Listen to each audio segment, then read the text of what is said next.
Chapter 24 of The Mandalorian, The Return, concludes this season in a satisfying way. We found out Moff Gideon was in fact cloning himself to create an army of Force wielders, which was pretty predictable given Gideon's previous obsessions with Grogu. There was some really cool air combat between the Mandalorians and the Beskar troopers, including Bo-Katan wielding the Darksaber while airborne.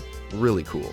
R5 got brought back into the action to scomp into the shield controls for Din so that he could get to Moff Gideon. This gave us a silly little scene with R5 fighting off some mouse droids before jetting away like R2 in Attack of the Clones. Giancarlo Esposito has been so enjoyable as Moff Gideon, and it's a bummer to see him go. But who knows, maybe we'll see him come back as a Force-wielding Gideon in Dave Filoni's movie.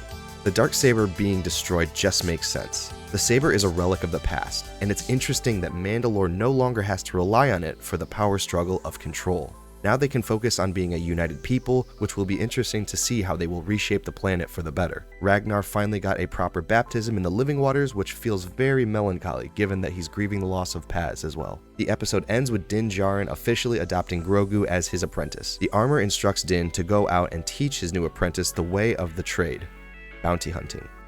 Greef Karga gives Din and Grogu a homestead on Navarro for a spot to hang their blasters in between missions. This feels like a moment ripped right out of a video game. I'm sure they'll be back to Mandalore, but for now, it's nice to see them get a little peace and quiet on Navarro. So that's it, a happy ending for Din and Grogu, no coda, no post-credit scene involving the Shadow Collective or Thrawn, just a simple finale that gave us good closure for most of the story threads set up this season. What did you think of Season 3 of The Mandalorian? Let me know in the comments, and as always, I've been Barista Bran, and this is The Way.